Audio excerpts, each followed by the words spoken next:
సీతాపురం గ్రామంలో ఉదయం సూర్యోదయం వేళ జమీందారు ధర్మారావు తన గడి వెనుక ఉన్న ఆవులపాక దగ్గర నిలబడి ఉన్నాడు.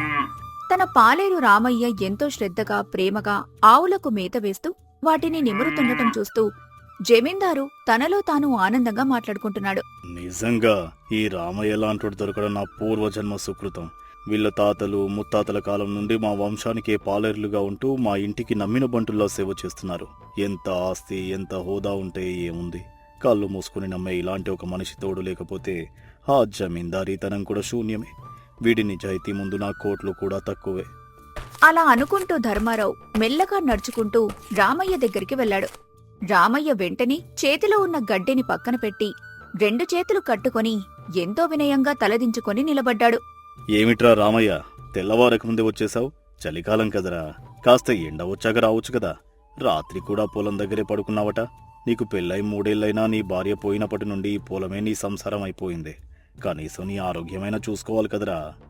అదేంటయ్య దొరగారు అలా అంటారు? మీరు మాకు కడుపు నిండా అన్నం పెడుతున్న దేవుళ్ళు. మీ పొలం గట్టున పడుకుంటే నాకు వచ్చే నిద్ర, ఆ చలి ఏది నాకు కష్టంగా అనిపించదయ్యా. ఈ భూమాతను ఈ పశువులను చూసుకునే బాధ్యత మీరు నా భుజాల మీద పెట్టారు. నా ఊపిరున్నంత వరకు మీ నమ్మకాన్ని నేను వమ్ము చేయనయ్యా. అయినా ఈ మూగజీవాలకు ఆకలి వేస్తుందని నా ప్రాణం ఊరుకోక పొద్దున్నే వచ్చేశానయ్యా. పదండి దొరగారు, పొలం వైపు వెళ్లి పనులు చూసుకుందాం. ఇద్దరూ కలిసి పచ్చని వరి పొలాల గట్ల వెంబడి నడుస్తున్నారు. రామయ్య తన చేతిలో ఉన్న కొడవలితో గట్టుమీద అడ్డుగా ఉన్న పిచ్చి మొక్కల్ని కొడుతూ పొలమంతా కలియ తిరుగుతూ ధర్మారావుతో మాట్లాడుతున్నాడు. చూసారా దొరగారు, ఈ ఏడు గంగమ్మ తల్లి మన మీద చాలా దయ చూపించింది. ఎటు చూసినా మన వరి గోలలు బంగారు రంగులో తలతల మెరిసిపోతున్నాయి. ఇంకో 4 రోజుల్లో కోతలు మొదలు పెట్టేయొచ్చు. మన పక్క ఊరి వ్యాపారులు కూడా మన ధాన్యం కోసం ఎదురు చూస్తున్నారు. ఈసారి మన గడిలో ధాన్యపు రాసులు గుట్టలుగా పోయడం ఖాయం. అదంతా నీ కష్టంరా రామయ్య.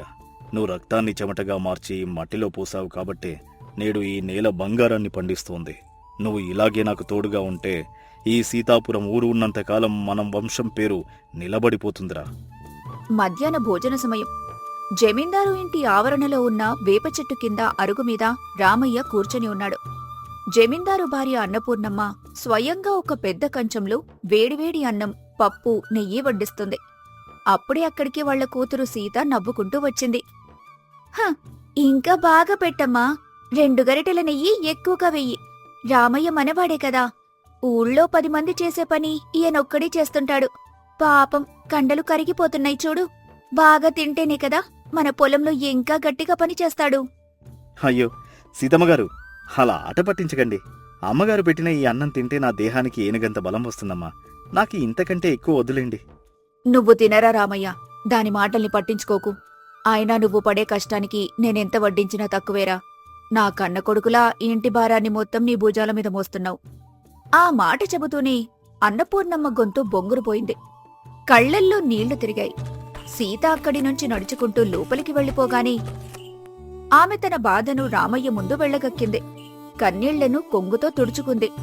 ఏం చెయ్యను రామయ్య, ఎన్ని వందల ఎకరాల ఆస్తి ఉండి ఈ ఊరికే జమీందారులమనిపించుకుని ఏం లాభంరా? నా బిడ్డ సీత పెళ్లి వయసుకొచ్చి ఎన్నేళ్లవుతున్నా దాన్ని పెళ్లి చేసుకోవడానికి ఎవ్వరూ ముందుకు రావటం లేదు. దానికి జాతకంలో ఏదో పెద్ద దోషముందని, దాన్ని చేసుకున్న వాళ్ల వంశం నాశనమైపోతుందని ఊర్లో అందరూ గుసగుసలాడుకుంటున్నారా?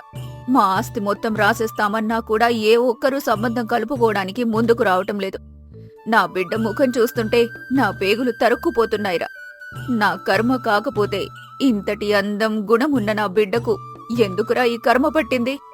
మీరేం బాధపడకండమ్మా, కన్నీళ్లు పెట్టుకోకండి. సీతమ్మగారు సాక్షాత్తు ఆ మహాలక్ష్మి లాంటిది. ఆమె జాతకంలో ఎలాంటి దోషం లేదమ్మా. ఇవన్నీ గిట్టని వాళ్ళు పుట్టించిన పుకారులంతే.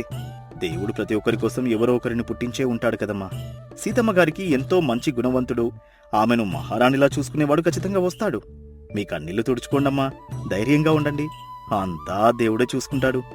సాయంత్రం సమయం.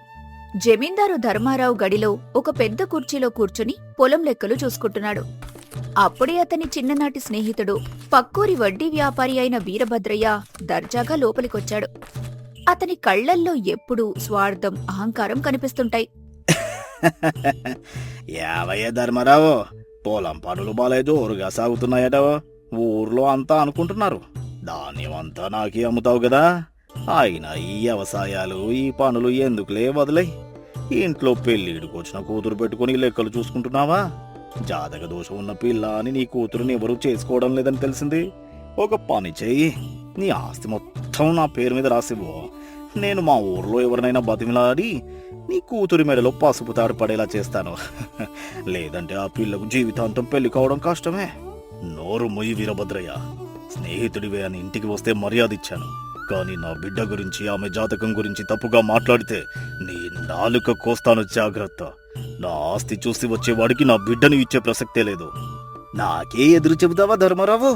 నీ కూతురికి పెళ్లి చేసే దిక్కు లేదు, కానీ నాకు నీతులు చెబుతున్నావా? చూస్తూ ఉండు, ఆ జాతక దోషం ఉన్న పిల్లని చేసుకునే మగాడే ఈ చుట్టుపక్కల దొరకడు. అప్పుడు నీ ఆస్తి మొత్తం అనాథ అయిపోవడం ఖాయం. నా బిడ్డ పెళ్లి గురించి మాట్లాడే అర్హత నీకు లేదు. గుణం లేని నీలాంటి వాళ్ళ ఇంట్లోకి నా బిడ్డను పంపడం కంటే ఎండనక వాననక రక్తం చిందించి నా కోసం పనిచేసే నా పాలేరు రామయ్యకిచ్చి పెళ్లి చేస్తాను, కానీ నీలాంటి ఆస్తి పిపాసులకు మాత్రం నా బిడ్డనివ్వను. నా ఇంటి నుండి బయటకు నడు. అవమాన భారంతో వీరభద్రయ్య రగిలిపోతూ అక్కడ్నుంచి వెళ్లిపోయాడు. నాకు ఎదురు చెప్పి నన్నే అవమానిస్తావా? నీ పొగరనిచ్చి నిన్ను రోడ్డు మీద నిలబెట్టకపోతే నా పేరు వీరభద్రయ్యే కాదు. ఆ పాలేరుగాడి మీదే నీకు అంత నమ్మకం కదా వాణ్ణే దొంగగా నిలబెడతాను అని తనలో తాను పగతో కుమిలిపోతూ ప్రతినబూనాడు. ఆ రోజు రాత్రి కటిక చీకటి.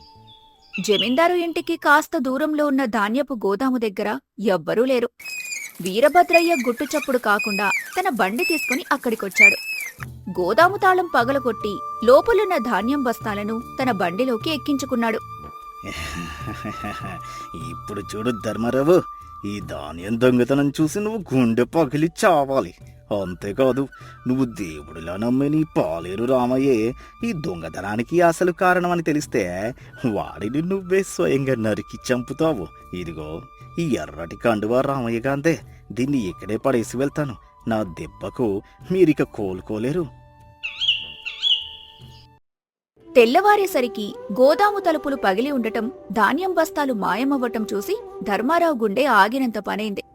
ఊరి జనమంతా అక్కడికి చేరుకున్నారు. కావాలనే ఏమీ తెలియనట్టు వీరభద్రయ్య కూడా అక్కడికొచ్చి నాటకం మొదలుపెట్టాడు. చూశారా ధర్మారావు గారు, నేను ముందే చెప్పాను ఈ పాలేర్లను నమ్మకూడదు అని. రాత్రికి రాత్రే మీ గోదామును గుల్ల చేశాడు మీ రామయ్య. ఇదిగో చూడండి సాక్ష్యం. గోదాము తలుపు దగ్గర ఉన్న ఈ ఎర్రటి కండువ రామయ్య గాందే కదా. ఇన్నాళ్ళు నమ్మకంగా ఉన్నట్టు నటించి మీ కొంప ముంచాడు, చూసారా? నన్ను నమ్మండి దొరగారు, ఈ దొంగతనానికి నాకు ఎలాంటి సంబంధం లేదు. ఈ కండువా నిన్న పొలం దగ్గర ఎక్కడో పడిపోయింది. ఈ దొంగతనం నేను చేయలేదయ్యా. మీరు పెట్టిన అన్నం తిని మీకే ద్రోహం చేసేంత నీచుణ్ణి కానయ్యా నేను. నమ్మండి తండ్రి. నాకు ఏమర్థం కావడం లేదు రామయ్య. నా ప్రాణం కంటే నిన్ను ఎక్కువగా నమ్మాను, కానీ సాక్ష్యాలన్నీ నీకే వ్యతిరేకంగా ఉన్నాయి. నువ్వు ఇలా చేశావంటే నా గుండె ముక్కలైపోతోందిరా. అప్పుడే అక్కడికి సీత వేగంగా నడుచుకుంటూ వచ్చింది. అందరూ రామయ్యను తిడుతుంటే ఆమె మాత్రం నేలమీద పడి ఉన్న కండువాను, గోదాము చుట్టూ ఉన్న పరిసరాలను, వీరభద్రయ్య కాలికున్న చెప్పులను చాలా తీక్షణంగా గమనించింది. ఆమె ముఖంలో ఏదో ఒక సత్యం కనిపెట్టిన ధైర్యం కనిపించింది. ఆపండి మీ నాటకం వీరభద్రయ్య గారు. దొంగతనం చేసింది మా రామయ్య కాదు, మీరే. అబద్ధాలు చెప్పి మా పాలేరు మీద నెపం మోపుదామనుకున్నారా? మీ ఆటలు నా దగ్గర సాగవు. ఏంటి పిచ్చి పిచ్చిగా మాట్లాడుతున్నావమ్మా? నేనెందుకు దొంగతనం చేస్తాను? ఆ కండువా వాడిదే కదా. కండువా వాడిదే కావచ్చు, కాని అడుగులు మీవే. బాగా గమనించండి నాన్నగారు. మన గోదాము వెనుక వైపున్న మట్టి ఎర్రమట్టి. నిన్న రాత్రి పడిన చిరుజల్లుకి ఆ మట్టంతా బురదగా మారింది. ఆ ఎర్రమట్టి బురద అడుగులు గోదాము లోపలి నుండి రోడ్డు మీద వరకు వెళ్లాయి. ఇప్పుడి వీరభద్రయ్య గారి కాలికున్న చెప్పులు చూడండి. ఆ చెప్పుల అంచులకున్నది అదే ఎర్రమట్టి. ఈయన నిన్న సాయంత్రం మన గడిలో మాట్లాడి వెళ్లారు. గడిలో ఎర్రమట్టి లేదు. మరి ఈయన చెప్పులకు గోదాము వెనుకుండే ఎర్రమట్టి ఎలా అంటింది? అంటే రాత్రి ఇక్కడికొచ్చింది వీరభద్రయ్య గారే. సీత మాటలకు అందరూ ఆశ్చర్యపోయారు. వీరభద్రయ్య ముఖం పాలిపోయింది. సీత వెంటనే ఇంకొక సాక్ష్యాన్ని కూడా బయటపెట్టింది. అంతేకాదు నాన్నగారు, గోదాము నుండి బస్తాలు బండిలో తీసుకెళ్లేటప్పుడు బస్తాకున్న చిల్లులోంచి వడ్లు కింద రాలాయి. ఆ వడ్ల దారి నేరుగా వీరభద్రయ్య గారి ఇంటి వరకు వెళ్ళింది. కావాలంటే ఊరి పెద్దల్ని పంపి ఆయన ఇంటిని తనిఖీ చేయించండి. దొంగ ఎవరో ఇప్పుడే తేలిపోతుంది. సీత తెలివితేటలకు దొరికిపోయిన వీరభద్రయ్యకు ఏం చెప్పాలో అర్థం కాలేదు. ఊరి జనమంతా చీకొడుతుంటే అవమానంతో తలదించుకుని అక్కడ్నుండి పారిపోయాడు. రామయ్య తన 2 చేతులు జోడించి కన్నీళ్లతో సీతకు దండం పెట్టాడు. నా ప్రాణం నిలబెట్టారు సీతమ్మగారు. నా మీద ఉన్న దొంగ అనే నిందను చెరిపేసి నా నిజాయితీని గెలిపించారు. ఈ జన్మకు మీకు నేను రుణపడి ఉంటానమ్మా. నా బిడ్డ జాతకంలో దోషముందన్న వాళ్ళ కళ్ళు ఇప్పుడు కుళ్ళబడుచుకోవాలి. నా బిడ్డ తెలివితేటల ముందు ఆ వడ్డీ వ్యాపారి దొంగ బుద్ధి మోకరిల్లింది. రామయ్య నిజాయితీని నా కూతురు నిలబెట్టింది. ఆ క్షణంలో ధర్మారావుకు నిన్న తాను వడ్డీ వ్యాపారితో ఆవేశంలో ఉన్న మాటలు గుర్తుకొచ్చాయి. రామయ్య గుణం, తన కూతురి తెలివి చూసి ఆయన ఒక గట్టి నిర్ణయం తీసుకున్నాడు. రామయ్య దగ్గరికి వెళ్లి అతని చేతులు పట్టుకున్నాడు. రామయ్య, ఆస్తులు అంతస్తులు ఎప్పటికైనా కరిగిపోయేవేరా. కాని మనిషికి మనిషిగా నిలబడే నీ నిజాయితీ గుణం ఎన్నటికీ తరగని ఆస్తి. నా బిడ్డ తెలివితేటలకు నీ మంచి మనసుకు మించిన అదృష్టం ఈ లోకంలో లేదు. నిన్న ఆ వడ్డీ వ్యాపారితో నేను ఆవేశంలో అన్న మాటలు ఇప్పుడు నిజం చేస్తున్నాన్రా. నా బిడ్డను నా పాలేరుకిచ్చి పెళ్లి చేస్తాను అని నేనన్నాను. అది అహంకారంతో అన్నమాట కాదు. నా మనసులో నీ మీద ఉన్న అచంచలమైన నమ్మకం. నువ్వు నా బిడ్డను కంటికి రెప్పలా చూసుకుంటావనే ధైర్యం నాకుంది. ఇన్నాళ్ళు ఈ ఇంటికి నమ్మిన బంటుగా ఉన్నావు. ఇక నుండి నా అల్లుడిగా ఈ ఇంటి బాధ్యతలు నువ్వే తీసుకోవాలరా. అయ్యా దొరగారు, ఏం మాట్లాడుతున్నారయ్యా మీరు? నేను మీ కాలి ధూళితో సమానం. మీ అన్నం తిని బతికే ఒక మామూలు పాలేరును. ఎక్కడ మీ హోదా, ఎక్కడ నా బతుకు? సీతమ్మగారిని చేసుకునే అర్హత నాకు లేదయ్యా. దయచేసి అలాంటి మాటలనకండి. హోదాలు, ఆస్తులు మనుషుల మనసులను కొనలేవురా రామయ్య. ఇన్నాళ్లు నా కన్న కొడుకులా ఇంటి భారాన్ని మోపావు. ఇప్పుడు నా అల్లుడిగా నా బిడ్డ జీవితాన్ని కాపాడుకోలేవా? సీత జాతకంలో దోషముందంటూ లోకమంతా చీకొడుతున్నప్పుడు ఆమె మహాలక్ష్మి అంటూ ధైర్యం చెప్పింది నువ్వేరా. సీతకు నీలాంటి మంచి మనసున్నవాడే సరైన జోడిరా. అప్పటికే తలదించుకొని నిలబడిన సీత ముఖంలో చిన్న చిరునవ్వు వెలిసింది. రామయ్యకు నోట మాట రాలేదు. ఆ దంపతుల ప్రేమ ముందు రామయ్య కన్నీళ్లు పెట్టుకుని చేతులు జోడించాడు. కొద్ది రోజులకే ఊరి జనం అందరి సమక్షంలో జాతక దోషాలు అబద్ధమని నిరూపిస్తూ రామయ్య సీతలకు ఎంతో ఘనంగా వివాహం జరిగింది. మనుషులను వారి ఆస్తులను బట్టి కాకుండా వారి గుణాన్ని, నిజాయితీని బట్టి కొలవాలి. ఒక నిజాయితీపరుడికి తెలివైన భాగస్వామి తోడైతే వాళ్ల జీవితంలో ఎలాంటి కష్టాలనైనా సునాయాసంగా జయించవచ్చు అని ఈ కథ మనకు తెలియజేస్తుంది. ఆ ఊరి చివర గోదావరి నదీ తీరాన ఒక పాత పూరి గుడిసెలో గంగమ్మ అనే ముసలవ్వ ఒంటరిగా ఉంటోంది. గంగమ్మ గుడిసెకు పక్కన్నే రంగడు అనే జాలరి, అతని భార్య లక్ష్మి ఒక చిన్న పెంకుటింట్లో నివసిస్తున్నారు. రంగడు రోజూ నదిలోకి వెళ్లి చేపలు పట్టి అమ్ముకుంటూ ఉంటాడు. ఒకరోజు ఉదయం సూర్యుడు ఇంకా పూర్తిగా రాకముందే రంగడు వల తీసుకుని నదికి వెళ్లడానికి సిద్ధమవుతున్నాడు. అప్పుడే గంగమ్మ వణుకుతున్న చేతులతో ఒక చిన్న కంచుకిన్నె పట్టుకుని నవ్వుతూ వాళ్ల అరుగు దగ్గరికొచ్చింది. ఏరా రంగా, పొద్దునే వల తీసుకుని బయలుదేరావా? గంగమ్మ తల్లి ఈ రోజు నీకు పెద్ద పెద్ద చేపలివ్వాలని నేను దేవుణ్ణి మొక్కుకున్నాన్రా. ఏంటవ్వా పొద్దున్నే ఆ గిన్నె పట్టుకుని వచ్చావు? నాకు తెలుసులేది వాలకం. నేనటు వల తీసుకుని బయలుదేరగానే నువ్వు ఇటు గిన్నె తీసుకుని ఎదురొస్తావు. దేవుని నా కోసం మొక్కుతున్నావా లేక నీ చేపల కూర కోసం మొక్కుతున్నావా? ఓరి నీ దుంపతేగా, నేను నీ మేలు కోరేదాన్నిరా. సరే సరేలే, నీ వలలో పడ్డ చేపల్లో నాకు సరిపడా ఒక చిన్న చేప ముక్క తీసుకుని వస్తావు కదూ. నా ప్రాణం చేపల పులుసు కోసం ఎలా లాగుతుందో నీకేం తెలుసురా నాయనా? ఏంటవ్వా నీ కోరిక?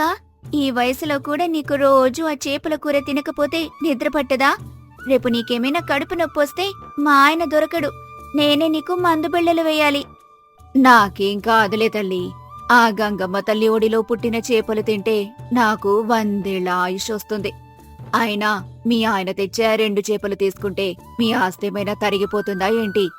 సరే సరేలే అవ్వా, నేను వల వేసి రాగానే మొదటి చేప నీ గిన్నెలోనే వేస్తాను. వెళ్ళిపోయి రాజేసుకో.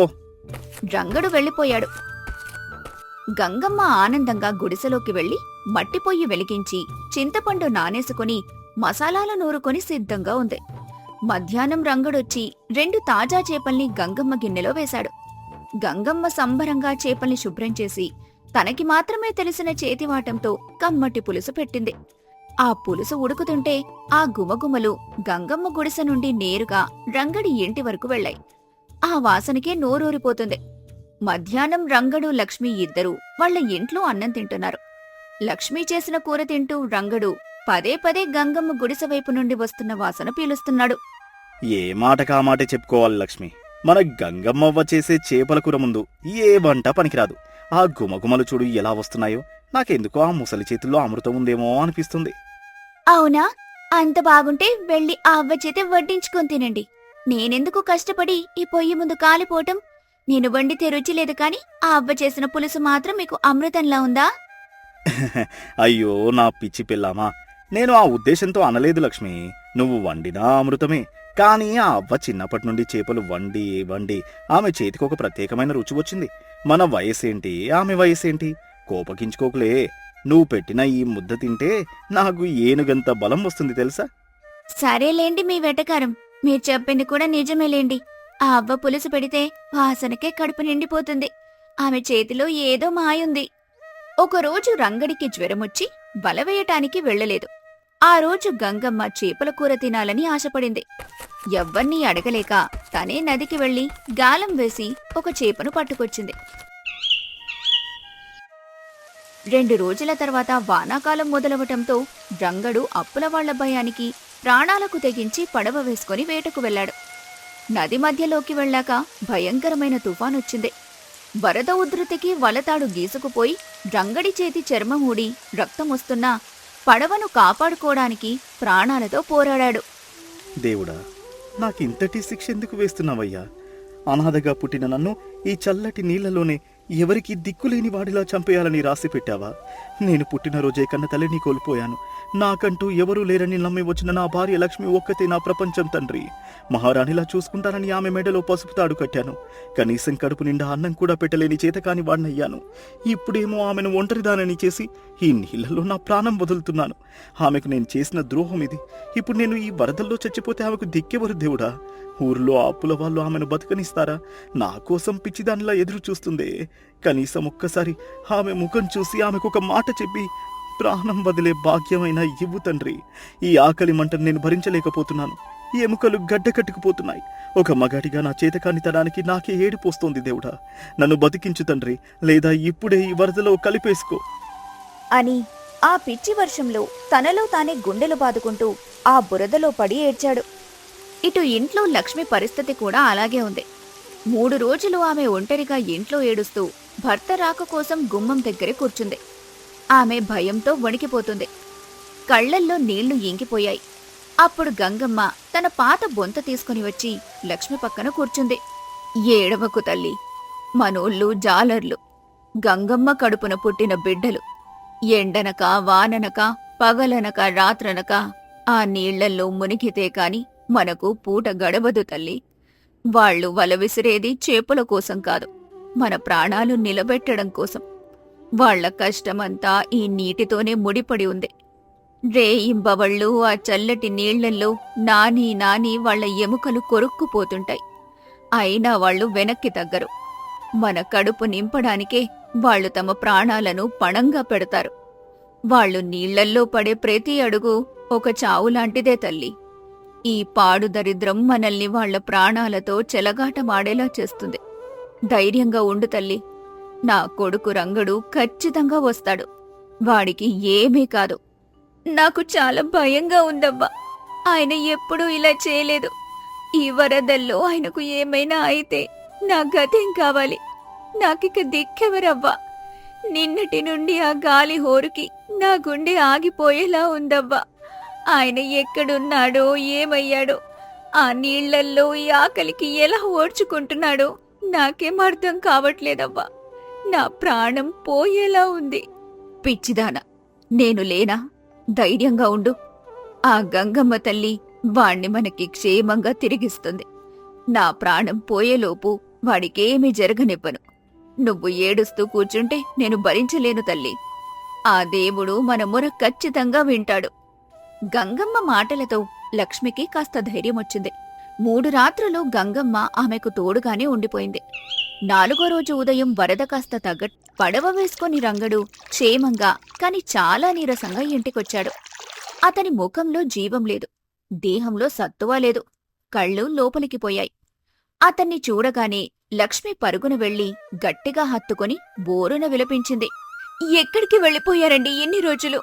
ఈ 3 రోజులుగా నా ప్రాణాలు గాల్లోనే కలిసిపోయాయి. ఆ వరదల్లో మిమ్మల్ని ఏ రాకాసి అలైతే కబలించిందో అని నా గుండె పగిలిపోయింది. కనీసం మీ జాడ కూడా తెలియక నేను పిచ్చిదానిలా మారిపోయాను. మీరు లేకుండా నేనొక్క క్షణం కూడా బతకలేను. నాకిక ఈ బతుకొద్దు, ఈ చేపల వృత్తి వద్దు. మనకున్న పాడు దరిద్రం చాలు. మీరు ప్రాణాలతో నా కళ్ళ ముందుంటే చాలు. కడుపులో పచ్చి మంచినీళ్లు పోసుకుని పస్తలున్నా నేను బతికేస్తాను. దయచేసి ఇంకెప్పుడు నన్ను ఒంటరి చేసి ఆ నీళ్లలోకి వెళ్ళకండి.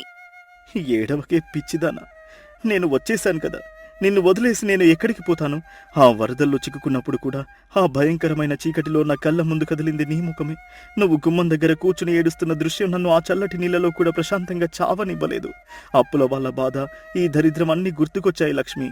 కానీ ప్రాణం మీద తీపి కన్నా నువ్వు అనాథవైపోతావనే భయమే నన్ను ఆ వరదలకు ఎదురు తిరిగి పోరాడేలా చేసింది లక్ష్మి. నా ఊపిరి ఆగిపోయినా నిన్ను మాత్రం ఒంటరిదాన్ని చేయను. నువ్వు నాకు ఉన్నావన్న ధైర్యమే నన్ను బతికించింది. ఇంకెప్పుడు నిన్ను ఇలా ఏడిపించను నా తల్లి. ఆ ఆత్మీయమైన మాటలకు లక్ష్మి గుండె బరువు కొంత తగ్గింది. భర్త ప్రాణాలతో తిరిగొచ్చిన సంతోషం ముందు ఆమెకున్న ఏ కష్టమూ పెద్దదిగా అనిపించలేదు. రంగడు ఆకలితో అలసటతో నేలమీద కూలబడి కళ్ళు తేలేస్తున్నాడు. అప్పుడు గంగమ్మ తను ఇంట్లో దాచుకున్న కొన్ని పాత నాణేలు తీసుకెళ్లి పరుగు పరుగున మార్కెట్కి వెళ్లి 2 పెద్ద చేపలు కొనుక్కొని వచ్చి అద్భుతంగా పులుసు పెట్టి రంగడికి లక్ష్మికి కంచాల్లో వడ్డించింది. ఆ వాసన తగలగానే రంగడిలో ప్రాణం లేచి వచ్చినట్టయింది. హబా, అనాథగా పుట్టిన నాకు అమ్మ ప్రేమ చూపించావు. ఈ 3 రోజులు నా భార్యకు తోడుగా ఉండి నా కుటుంబానికి అండగా నిలబడ్డావు. ఆ వరదల్లో నేను పడ్డ నరకం కన్నా నా భార్య పడుతున్న బాధను తలుచుకునే నా గుండె రగిలిపోయిందబ్బా. కానీ నువ్వు ఆమె కన్నీళ్లు తుడిచావు. నీ కమ్మని చేతులతో వండి పెట్టిన ఈ ముద్ద నా ప్రాణాలు నిలబెట్టింది. నీ రుణం ఇలా తీర్చుకోగలనబ్బా. నా ప్రాణమున్నంత వరకు నిన్ను కన్న తల్లిలా చూసుకుంటానబ్బా. ఈ రోజు నుండి నా ఇంటి పెద్దవి నువ్వే అవ్వా. ఏడవకురా నాయనా, నా పులుసు తింటే నీకు ఏనుగంత బలమొస్తుంది. నా కొడుకు ఆకలి మంట ముందు నా వయసు, నా కష్టమొక లెక్క. గంగమ్మ తల్లి నిన్ను క్షేమంగా ఇంటికి చేర్చింది. నాకెవరూ లేరురా, మీరే నా కుటుంబం. మీకోసమే నేను బతికున్నాను. కడుపు నిండా తిను నాయనా. అప్పుడు లక్ష్మి గంగమ్మకు ఒక సలహా ఇచ్చింది. అవ్వా, నువ్వండే చేపల కూరంటే ఊర్లో అందరికీ ఇష్టమే. నా భర్త ప్రాణాలు కాపాడినందుకు నీకు నేను ఏమివ్వలేను. కాని ఒక మాట చెబుతాను విను. మా ఆయన రేపటి నుండి వలవేసి తాజా చేపలు పట్టుకొనొస్తాడు. నువ్వు నేను కలిసి ఈ చేపల కూర వండి మన ఊర్లో అమ్ముదామవ్వా. దీనివల్ల నీకు మంచి కాలక్షేపం ఉంటుంది. మనకు కాస్త 4 రాళ్లు కూడా వస్తాయి. ఈ అప్పుల బాధల నుండి బయటపడొచ్చు. నీ వంట ఈ ఊరంతా తినాలవ్వా. అలాగే తల్లి, నా చేతి వంటతో 10 మంది కడుపు నింపుతాను. అనాథనుకున్న నాకు ఈరోజు మీ రూపంలో ఒక అందమైన కుటుంబం దొరికింది. మీరు నాకింత ప్రేమ పంచుతుంటే నేనెందుకు కాదంటాను? ఆ రోజు నుండి రంగడు రోజూ తాజా చేపలు తెచ్చేవాడు. గంగమ్మ, లక్ష్మి ఇద్దరూ కలిసి మట్టి కుండల్లో అద్భుతంగా చేపల కూర వండి ఊర్లో అందరికీ అమ్మటం మొదలుపెట్టారు. గంగమ్మ చేపల కూరకు ఊరంతా ఫిదా అయిపోయింది. వాళ్ల వ్యాపారం బాగా సాగి రంగడి అప్పులన్నీ కూడా తీరిపోయాయి. గంగమ్మకు తన చివరి దశలో అనాథలా కాకుండా ఒక మంచి కుటుంబం దొరికింది. కల్మషం లేని ప్రేమ, ఒకరికొకరు సాయం చేసుకునే గుణం మనుషులను బంధువుల కంటే ఎక్కువగా కలుపుతాయి. ఆపదలో ఉన్నప్పుడు చేసే చిన్న సాయం వాళ్ల జీవితాల్లో ఎంత పెద్ద మార్పును, ఆనందాన్నిస్తుందో ఈ కథ చెబుతుంది.